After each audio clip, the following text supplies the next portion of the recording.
Hey everyone, welcome to my recent game pickups for the month of June. So let's go ahead and get into this. First up, I did pick up the Steam controller. This was like $35 at GameStop, and it's a decent controller. You know, a lot of people seem to think it feels cheap. I think the build quality's fine. I like the button layout. I like the paddles on the back. I don't really care too much for the touchpad. I just prefer a second analog stick. I get what they were trying to do by trying to make this work with most games on Steam, but in my opinion, it doesn't work out too well, and so I'm much more comfortable with the 360 controller. But this is a pretty unique controller, and there are some cool things you can do with it.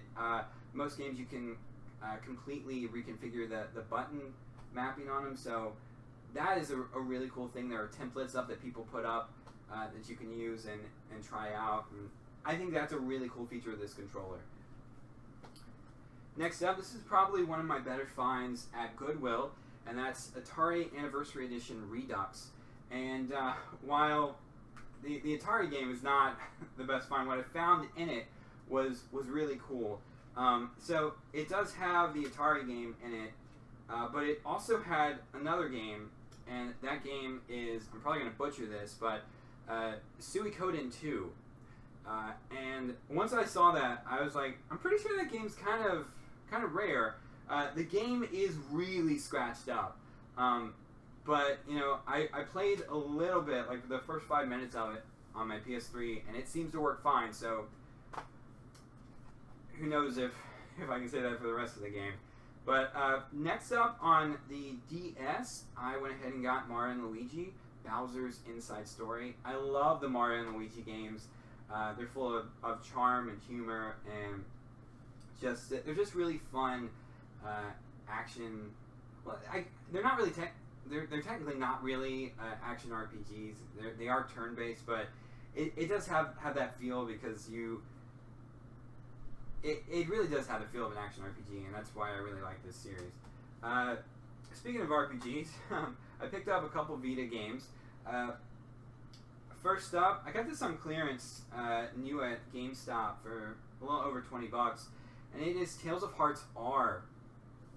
This works on the PlayStation TV, because that's all I have. I don't have the Vita system, but I haven't started this yet, but I have played some Tales of games in the past.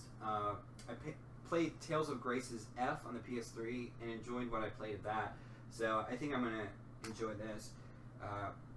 And then I picked up Ys Memories of Celceta. This is one I've been wanting to pick up for a long time now. I really enjoy the Ys series. I suck at the series, but I'm really glad to have this and try to play through it. Then I picked up Minecraft. This is, of course, the Vita edition. And there's no cartridge in this. I'm pretty sure there is a cartridge version of this, but this has the downloadable game voucher. But what was cool about that voucher was not only did it give me the Vita game, it also gave me the PS3 game for free, and then it gave me a discount on the PlayStation 4 version. So I paid like $5 for the PS4 version, which was really cool. Haven't played this too much, still need to get into it, get the full Minecraft experience. Speaking of Minecraft, I also picked up the Wii U edition. You know, you guys know I have been trying to pick up more and more Wii U games. I love the Wii U. I think it's a really underrated system, and I think there are going to be quite a few rare or hard to find Wii U games in the future. So whether this is one of them, probably not, but still glad to add it to the collection. Then I picked up a couple. Well, I picked up an Xbox One game. I got this on sale for like $10 on Newegg, and that's Final Fantasy Type O HD.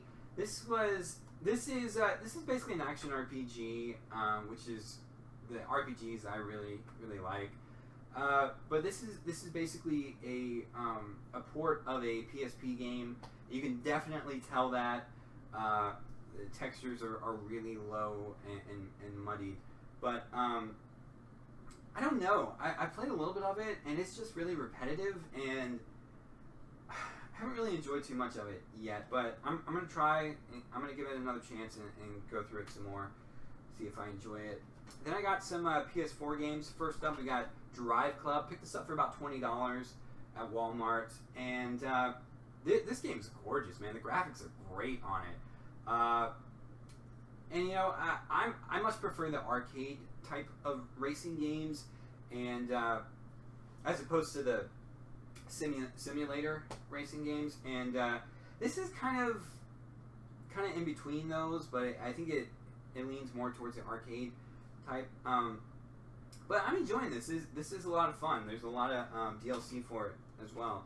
Then I picked up Until Dawn. This was on sale for $15. Basically, with this game, it's like a horror slasher film where these friends go to this mountain lodge, and you know, somebody's killing them off one by one, and your decisions pretty much decide who lives, who dies, and it sounds really interesting. I haven't played too much of it. I really only played the prologue, so I really need to get back into that. And then I picked up a bunch of Wii games. First up, I got Animal Crossing City Folk. This was on sale, I think, for around $11 on Amazon, and I never played this when it came out originally for the Wii, and figured I'd go ahead and pick it up. Haven't checked it out yet, but I think I'll enjoy it. Then I picked up some crappy Wii games that were super cheap. I think most of these were launch titles for the system, or came out pretty soon after the system. But first up is Splinter Cell Double Agent. Haven't played it yet. Can't really say anything about it. Far Cry Vengeance, which I know a lot of people, you know, say this game is terrible. Haven't checked it out yet, but pretty sure it is. And then this is what I've been wanting to pick up for a while now, Red Steel. Yeah, the controls aren't great. The writing is pretty awful in it, from what I played so far. But I'm still glad I got it. And you know, it was $1.80, so who am I to complain? Then I picked up Mortimer Beckett and the Secrets of the Spooky Manor. This is kind of like a hidden object type adventure game, and I've been getting into those on PC, and this is one I don't see at GameStop all that often, so I went ahead and picked it up. I think it was only like around $2. And then finally, this is one I've been wanting to get for a while. It's the Resident Evil Archives Resident Evil. This is pretty much just a port of the GameCube remaster onto the Wii, but it's still really nice to have. A lot of different control options for it. I suck at Resident Evil games, but you know what? I may try to get through this, or pick up the HD remaster. Let's see. I also picked up, I'm not really sure where it is, but it's Pinball Hall of Fame Williams collection. I heard good things about it. Haven't played it yet, but it is another one that I got for like $1. So I also picked up a couple digital titles for my 3DS, because I did get a larger memory card for it, and they had a sale last month on Majora's Mask and Mario and Luigi Paper Jam. So I went ahead and picked both of those up digitally. It was just more convenient for me to have them that way, and I haven't played Majora's Mask yet, but I played a little bit of Paper Jam, and it's pretty fun. So I'm enjoying that. But guys, that is it for what I picked up for June. Definitely let me know what you guys picked up this month down in the comments below. As always, like the video, share it, and subscribe. Till next time.